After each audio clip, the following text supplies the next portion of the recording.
Trazemos este tema para estúdio em debate com o Ricardo Ribeiro, Presidente da Aspro Civil. Muito boa tarde, boa noite, aliás, e bem-vindo ao SOS 24, mais uma vez, porque costuma estar aqui presente várias vezes. Acredita que a população tem perdido confiança na Autoridade Nacional de Proteção Civil, tendo em conta todos estes incêndios e também a devastação diária gigantesca que chega perto das aldeias?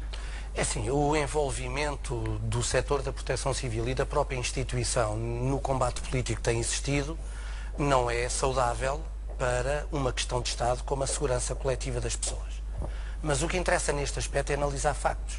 E os factos dizem-nos que ao longo destas solicitações permanentes que se está a fazer ao dispositivo, coordenado e comandado pela autoridade, de facto tem havido uma resposta positiva. E repare, tenho aqui alguns números. Ontem de manhã havia 137 ocorrências, 2.187 operacionais, 726 veículos terrestres e 17 meios aéreos. À tarde, por volta das 4 horas, 3h30, 4 horas, havia 194 ocorrências, portanto mais 60, 2.992 homens e mulheres, portanto operacionais, 931 veículos, 25 meios aéreos. E hoje temos 241 ocorrências no país todo, 3.936 operacionais, 1.230 veículos e 28 meios aéreos. Portanto, o dispositivo, e isto nós temos que perceber, o dispositivo responde. Poder-se-á depois, há aqui questões, às vezes com o Ciresp, etc., que podem ser melhoradas sem dúvida.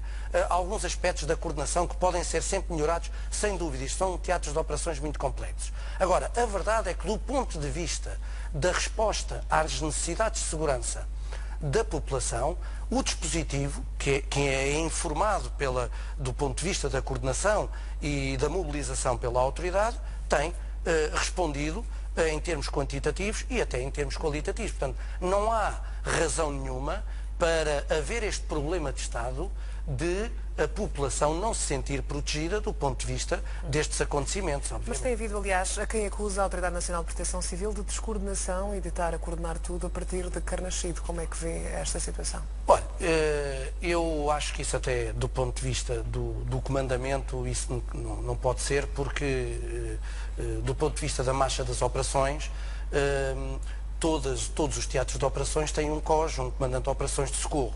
E, portanto, compete a esse comandante fazer o comandamento dessas operações e é ele que é o responsável e é ele que responde.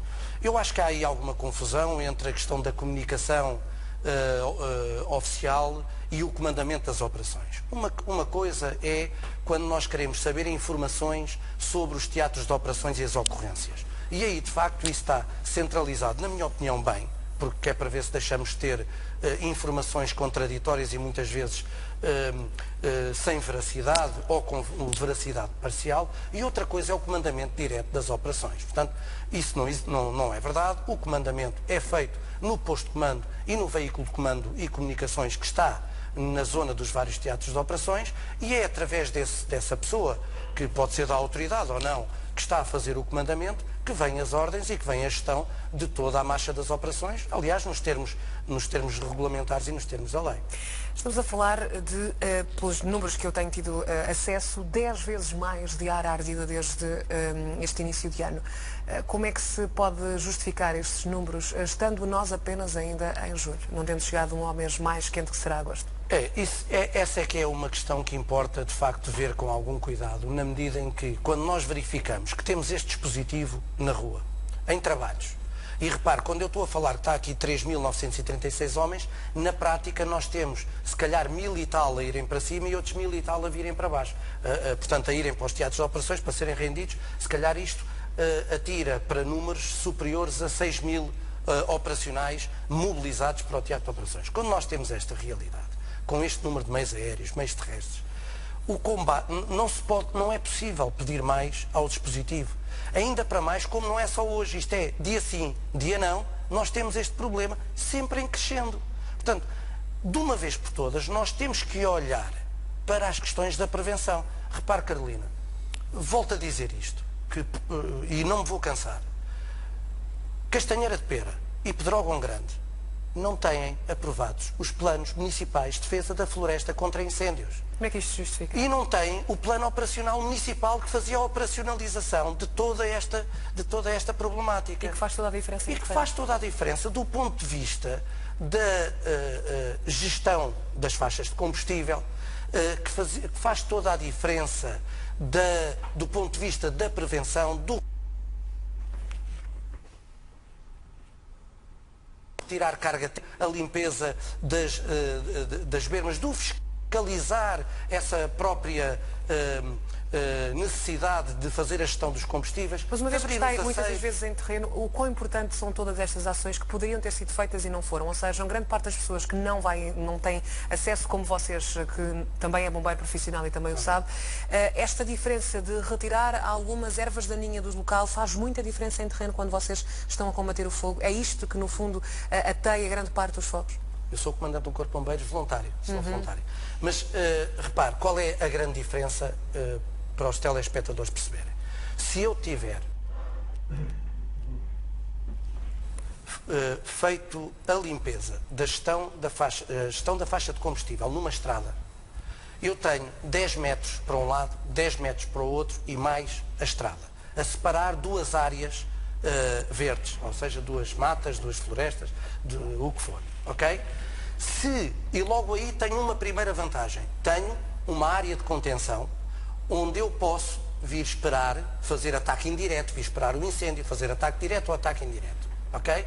Segunda questão, nós sabemos, e ainda agora estávamos aqui a falar de quem ateia os incêndios, nós sabemos que mais de 90% dos incêndios são de origem antropogénica, são de origem do homem.